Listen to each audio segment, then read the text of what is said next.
So Katrina, the one thing I've always heard about you from so many people is that you're the hardest working person. I'm shooting myself when I hear that.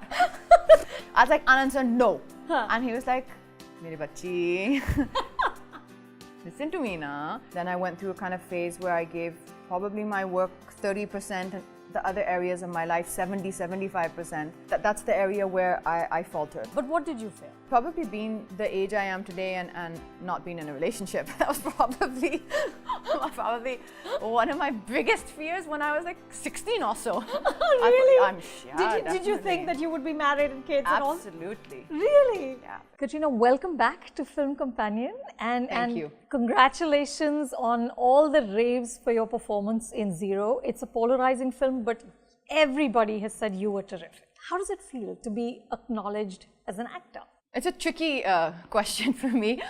I feel that in my journey, as I think the years that I've been in the industry now, my film journey, it's been interesting for me because I feel that I went in different directions at different times. Like very early in my career, relatively, and especially at that time, I think Namaste London was my third film, if I'm not mistaken, which was a character-based, very female-driven, strong character film for which I had gotten a lot of positive reviews. That was the first time they praised you as an actor. Yeah, that was the first time, and I was super excited, and I got this huge burst of confidence, and I was like, wow, people like me, and that vivaciousness that you bring, which is a certain aspect of your own personality, and when people like that, which I did a little bit later again in Mere Brother Ki Dulhan, which again was a film which went down well with the audiences, you get a lot of confidence in you. You feel like what naturally is in you is working, and at that time, you also have a lot of innocence, and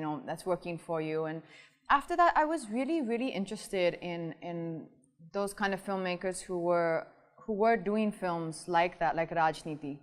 For me, that was again another very strong character-based film for me. Even New York, for me, was even till now, is one of my favorite characters I got to play, because I just felt it was so easy and so real. Like there was the languidness of the film, even though it was super intense. I think that is Kabir's forte as a director. In this industry, and I think in any industry, not just this industry, it's very easy for people to kind of what we call typecast you. If you've done such films before, and then if you do a few films which are blockbuster, glamorous-based films, okay, so you also have blockbuster films which are very character-driven. Right. But if this leans more towards the glamour and song and dance, like let's say, for example, Dhoom 3, people very easily forget. It kind of gets pushed aside. Anything else that you've done before, it just people's memories are very short-lived, and that's who you become. And especially, I think, because this industry and our culture in general is very music-driven, right? And people have such strong recall for songs. Yeah. I mean, I've said this in many interviews before. Like when they still write about certain actresses who, of course, are like amazing, phenomenal actresses like Madhuri ji, they still refer to her with her name and then the names of various different songs that she's famous for. It's just something which, because I think it's so inherently part of our culture, your songs kind of become the first thing people recognize you by. Right. Unless you're really, really conscious to balance that alongside with what you could call more author-backed roles, I guess. So I think now what I feel is probably during that time I could have supported that journey, that process that I was doing. Do those films as well, of course. Those are amazing films, wonderful films. But also perhaps in between could have done films which had slightly more difficult characters to play, perhaps more author-backed roles. Looked for that kind of scope in performance. But I think also for me, I've said it a few times as well, that for me in the last few years, there's been different phases in my life where there was a time where you give your work kind of 85% and your other things in your life 15%. Then I went through a kind of phase where I gave probably my work 30% and the other areas of my life 75%. Like the balance had really shifted. That's the area where I faltered. People think it's still secondary. That's the area where I saw myself falter. Like, something was... Your focus went off. My focus was off, that I knew, right. Because my priorities changed, which I think happens to all of us, sure. right? As women at different times in our life, different things become my priority, and that's wonderful. But when you're still trying to balance a heavy workload and you're not giving that workload as much as I think it's required from me, I don't know. See, everyone's process is very different as an actor, and that's one thing also I've kind of, come to learn more now, is some people don't need a process. There are some people who I've seen who just come with very little preparation, with very little background work. Perhaps they have such a strong knowledge of screenplay or cinema or whatever it is, or just naturally God-gifted, that they don't need much work. I'm not one of those people. I don't think I operate that way. My mind is very, very logical, and that's something I've understood now. Like, I used to always think that, okay, if I'm not believing in something, just fight it through, just block it out and try and fight it through. First, I understood a few things that I had to also honestly be reminded of. You're gonna laugh at me, but I had to be reminded of it again, that if it's not there on paper, it's not gonna be on the screen.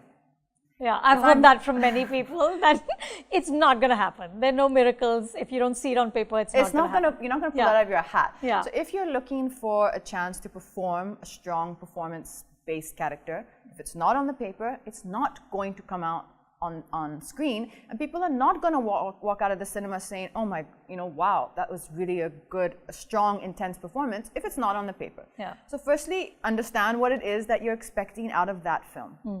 You don't have to always, I don't personally believe you have to do one particular genre. I don't think you have to just now become an intense actress or a dramatic actress or this kind of thing. Mix it up. That's the fun of our cinema. But be clear about what you're getting out of the film when you go into it. At least for me, once I have something that I feel is there strongly on paper, then for me now I think what I started understanding in the last year or so, primarily because I had a lot more time. Right. When you go home, you don't have something else. You don't have a family at home. You don't have a personal life to, so to speak of. So your mind is kind of still at work, so to speak. You know what I mean? You take your work home. It's a good and a bad thing. Right. The good of it is you take it home and you kind of, in the piece of your house, think about it. Where am I finding loopholes? Where am I not connecting to this? Why am I not connecting to this?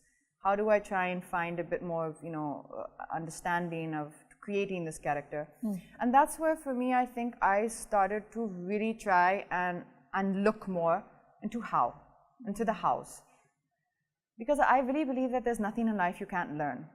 Very, very few things in life you can't learn. Perhaps now, if I wanted to be a gymnast, it's because of the time, it's not possible. But besides, physical things like that, I think there's very few things that we cannot learn. If we really, have the right support, we have the right, people, the right guidance, I think you can. So I started trying to look more into where I could find these answers. And I think for me, in that process, I started finding that there was so much to explore, which perhaps because most of my choices have been more in a particular zone, or just perhaps because that's my journey.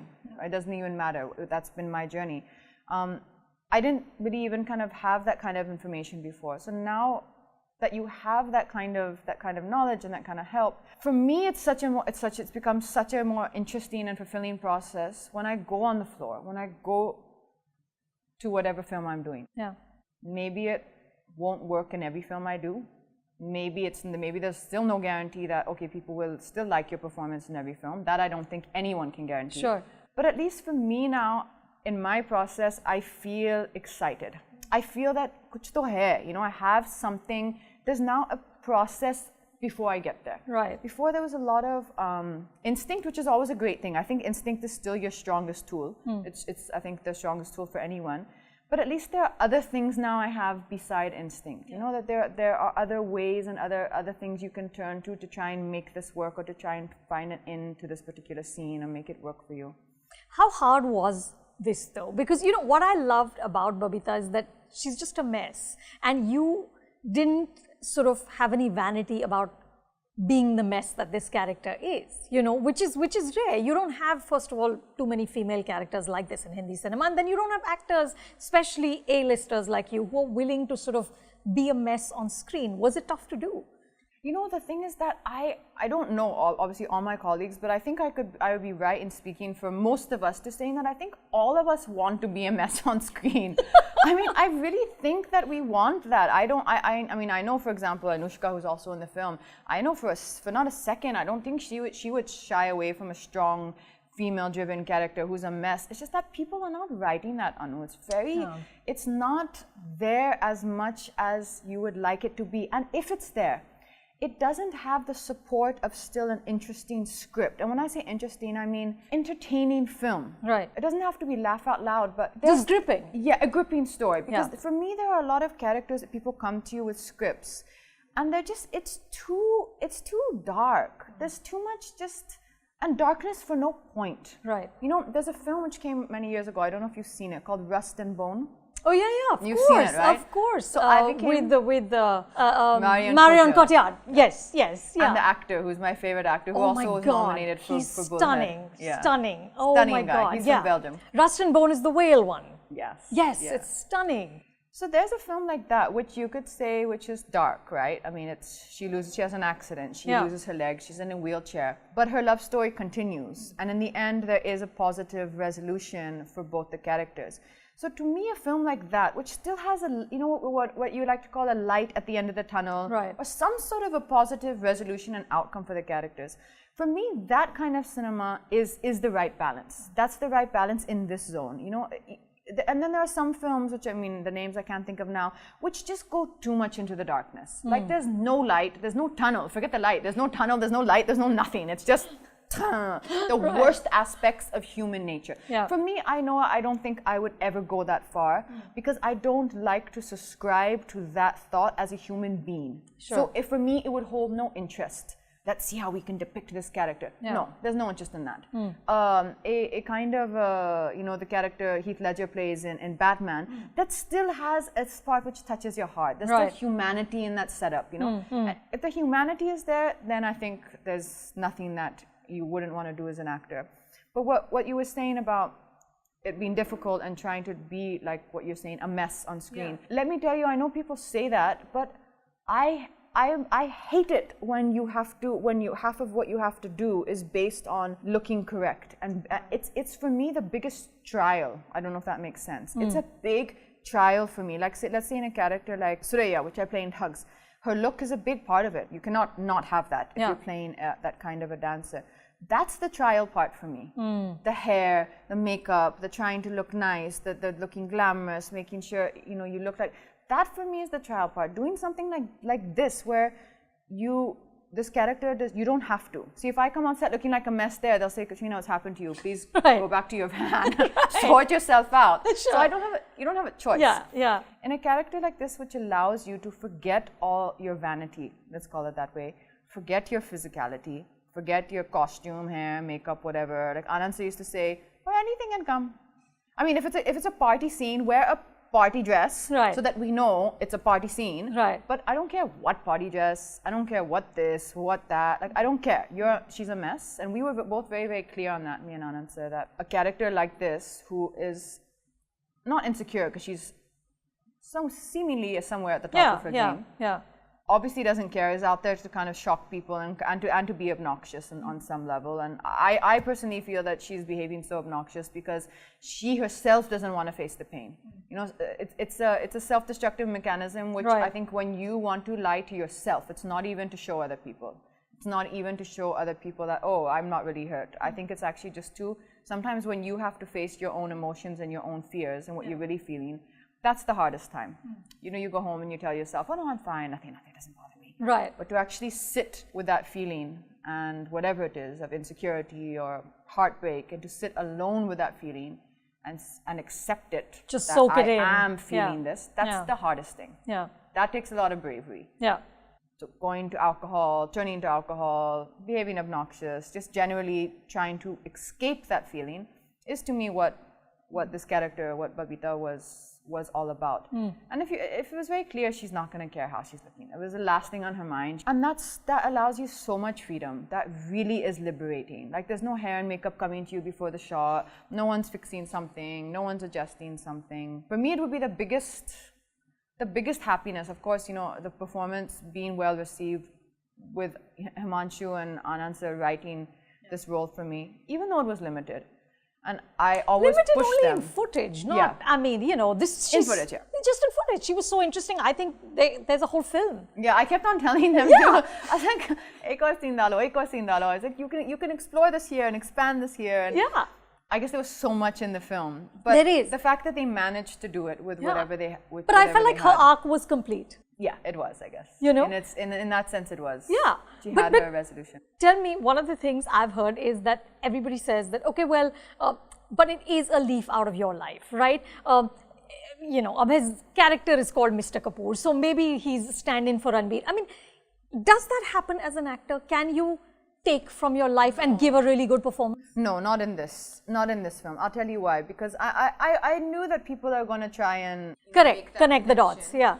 But I also knew that when they see the film, they can't do that because that pitch of that character is so different. The pitch of that character is not me. I mean, you know me now for Yeah. many years. Yeah. I think we can both safely assume that's not me. That's not my behavior.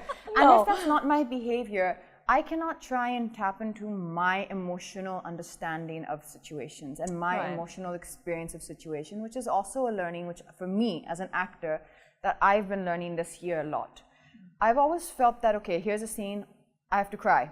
Now let me, however I cry, as long as I'm really crying, this scene will work. That'll be a good performance. So I tap into whatever Sure. emotional memory or bank it is that I have in my head, and I try and, you know, take out that real emotion, thinking that it will suffice or fit for the scene. It doesn't work that way, is what I've understood, is what I've realized, because that emotion that I'm tapping into is most often than not something which is over and gone. There's no forward going dynamic in that emotion. That energy is not forward going, it's something here. Yeah. Now, if I sit and start crying, and I'm just randomly crying, it's not really, probably unlikely that you really are going to feel anything for me.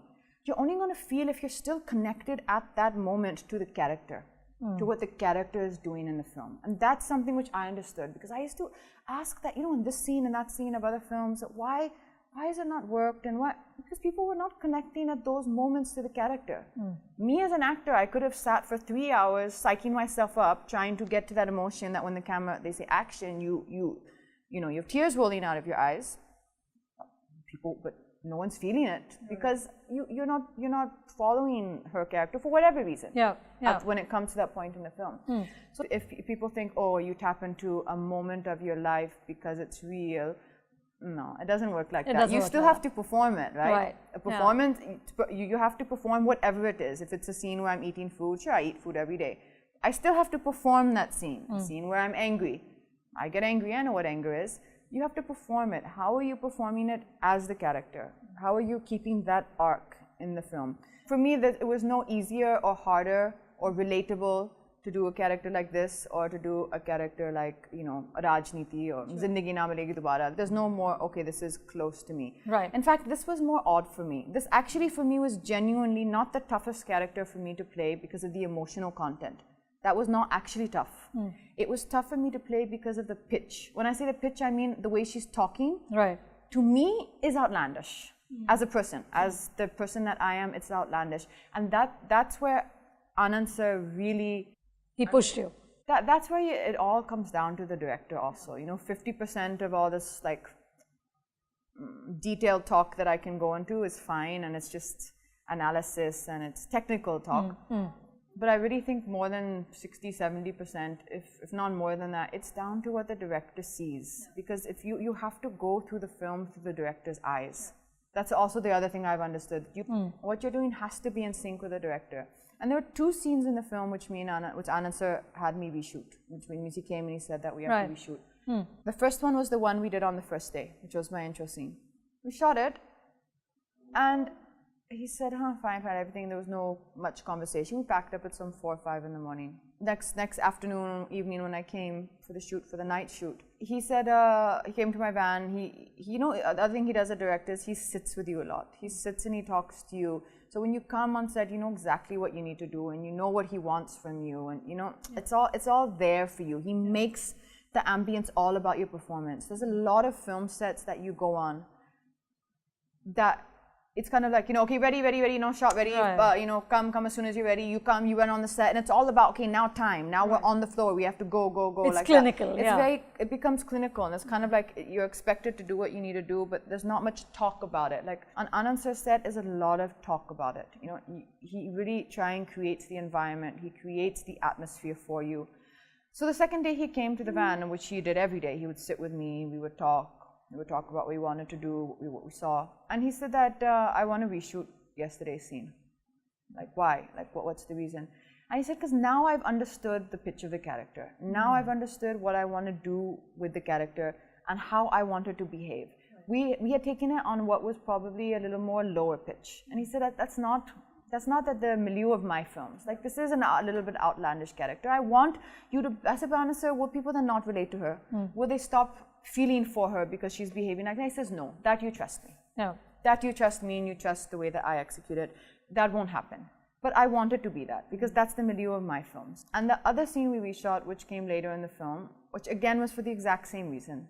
For the exact same reason that we were discussing, where you try and internalize the process in some way, make it personal, but you've kind of stepped out of the behavioral pattern of the character that he's created. And like that becomes a little self-indulgent. So again, he changed that scene.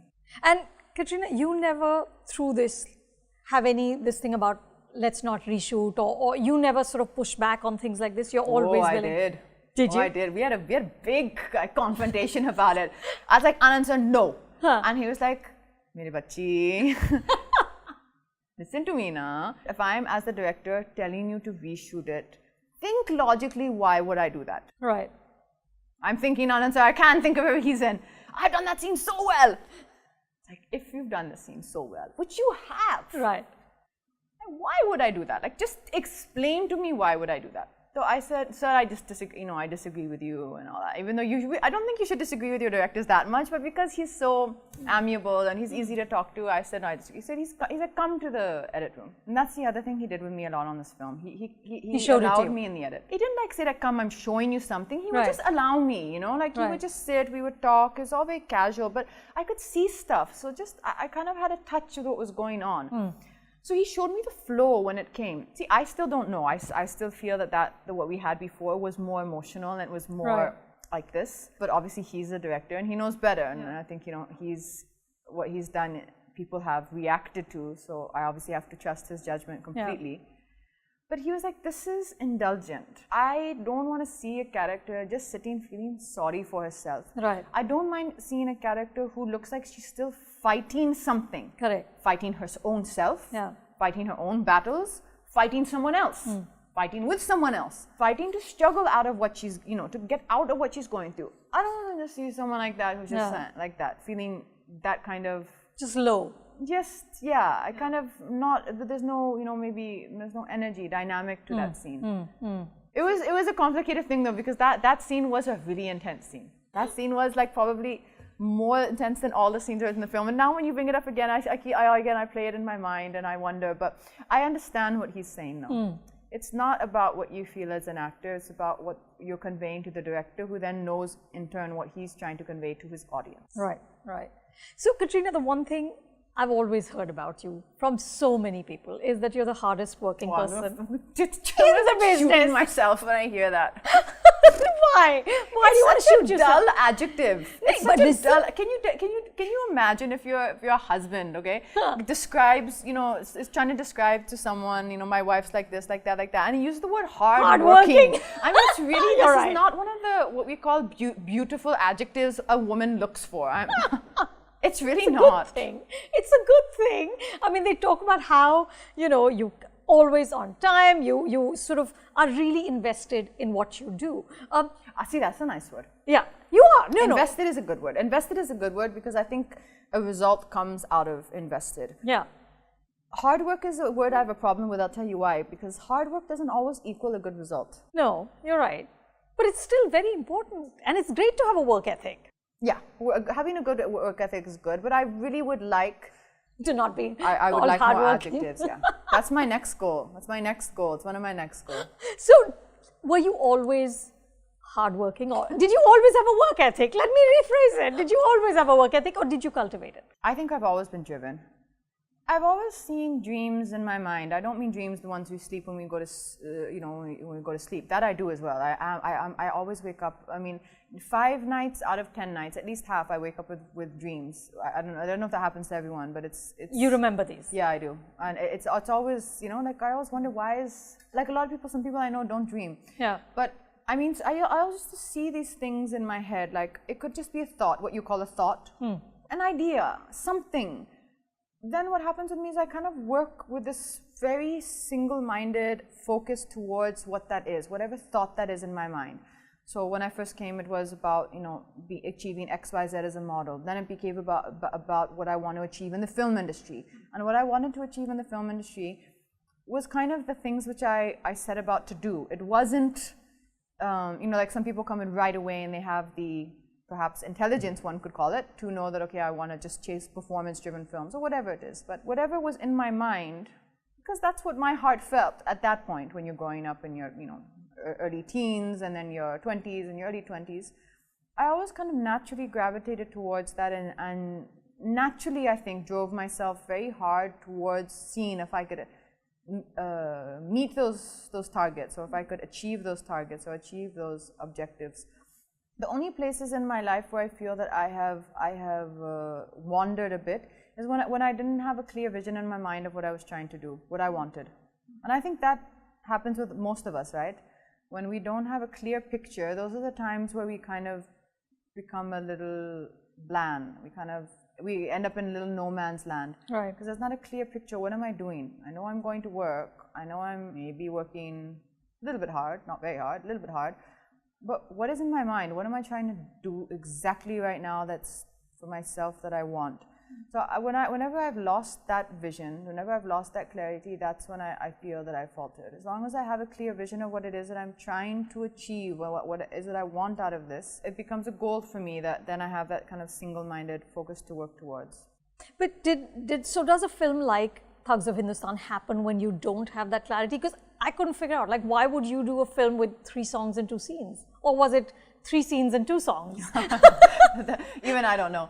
Something like that. There was a 3 and a 2 in there. Yeah, there was a 3 and a 2. There are also some things that that you do for equations. Victor sir is a dear friend of mine. Amir is a dear friend. Adi sir is a dear friend of mine. And it was actually, let me tell you something about that film. It was a concept which was a really new and a novel concept, which unfortunately didn't connect with the audiences. Sure. But the intent out of that, or the desire out of that, was to create a franchise. Right. Like you do. I mean, that's what you do. Like a Dhoom is a franchise. Tiger is a franchise. Yeah. So the idea allowed for that to be there. And I think that was something that we were all aware of, and something that was in all of our minds, that these characters would go forward in the franchise. That would have been, I think, what was the plan. Of course, things don't always go to plan. Right. So I think that that probably won't get taken forward, because I think that didn't work in that setup. Everyone tries, and you have to fail, and you have to fail, and you have to face that. You have to face that for sure, and just accept that. But in these 15 years that you've been working, Boom was 2003. I think so. Have you learned to sort of make peace with failure, or with criticism, or with all of it? Are you fairly zen-like now? Peace with it, yes. It doesn't mean it doesn't affect you, but peace with it. Like, there's definitely, I mean, there definitely is a difference. It's not that it's fine this way, it's fine that way. The personal satisfaction, which I think you as an actor get from your work being received well, is huge, because it gives you that confidence to experiment more. Right. That it does do, for sure. It gives you that confidence, and also what it does is it kind of also gives you a little bit of a guide.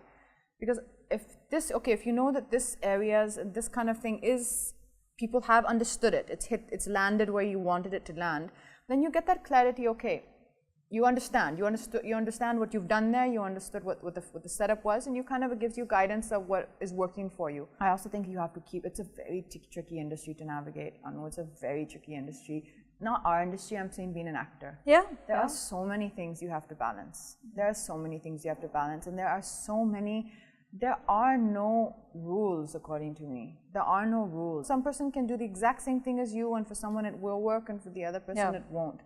That's why I think as much as possible, what I have done before is before. What I'm trying to do now, for whoever the person that I am today, not the person I was before, but the person I am today with all my experiences and whatever I feel, is try and make sure that there's something for me that I feel that there's scope here for me to do something.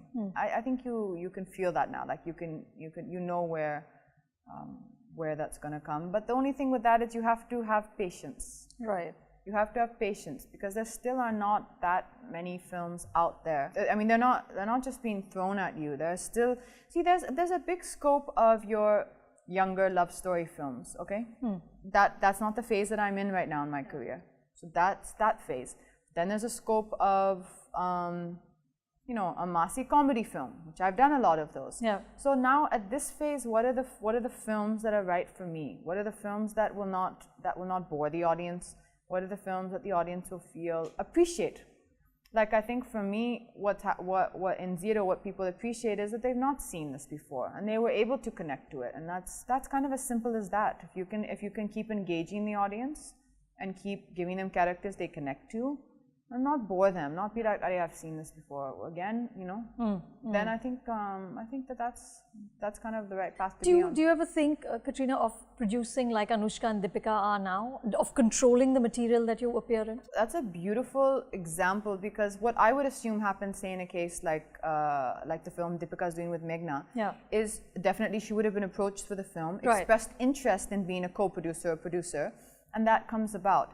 So in a situation like that, that's exactly the situation that I would love to do. And in fact, I've said this, I said this years ago. Me and you have discussed it. I've discussed it so many times before. I mean, anyone was talking about production, I did that. But I just haven't been able to do it. It's as simple as that. I haven't been able to actually get down to putting that together or to gelling that together. Maybe I also lost kind of that desire in the middle. It just wasn't one of the things that I was high on my list.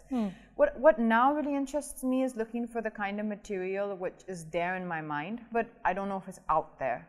And I try to meet a lot of people who I know are reading books, like a lot of the studios who have a team that, you know, they read all the new books. They scan for content, they scan for books to then, you know, maybe, you know, take to from there to build a screenplay on it, or ideas from your life. I'm constantly in touch with them, talking to them about the kind of material that I'm looking for right now and that I want to see being made. So I'm hopeful. I'm hopeful that if that kind of stuff is out there, and if that kind of stuff is getting developed and gets developed, that's the kind of association that I would like to be involved in as a producer. But you're, as an actor, absolutely ready and willing to do anything that's exciting. Absolutely. Yeah. Absolutely. As long as I said, as long as there has an element of human decency that, you know, it's not. But it's not about too indulgent. Like there's some contents that you see sometimes on Netflix or Amazon where I can't watch the show. Right. There's a lot of shows that I can't watch. So if I can't watch it, I definitely won't be doing it. Let's put it that way. But along in that zone of the world that is something I can comprehend and something I would like to comprehend. I think you also, as you gain more experience, I think you have a lot less fear, because you don't have that fear of what's to lose anymore. You know, you think up means what is there? What is really? There do you feel lose? Like that? I think a lot, because when also everything biggest possible that you fear has already happened. It could not be in the space of work. It could be in the space of your own life. When the biggest things you fear have already happened, and you realize that this is where you are today, and this is exactly what you feared, and this is exactly what has happened, then you think, what is there really to lose? And it's not in a defeatist way. It's in a good way. Yeah, but what did you fear? Probably being the age I am today and not being in a relationship. That was probably one of my biggest fears when I was like 16 or so. Really? Did you think that you would be married and kids and all? Absolutely. Really? Yeah. And is that something you really wanted? Wanted, yeah. Now I think I've made peace with the fact that, okay, it doesn't seem that things in my life are going to go according to my timeline. So now I've gone the Sufi way. Now let it go according to the universe's timeline. Right. Absolutely. And listen, look at the good side. I mean, it gave you time to think and look what you came up with. Yeah, that's true. Yeah, it gave me time to explore myself. I think that is what it did. It gave me time to explore myself and to understand myself more, to understand my work more, to understand my craft more, and that's what I'm really enjoying now, which I hadn't for a few years when I was working. I think I'd lost that joy of work. I didn't know where I was grasping. You know, it was just like grasping at random things. I think now in Zero and in Bharat both, I'm really enjoying the process. It's good. I mean, doesn't mean you don't have your battles and your Sure. that continues for all of us every day, but there's a lot of enjoyment, that going home at the end of the day and feeling that good. I think we tried something. Works or not works, nobody can know, but you have to feel that you've tried something.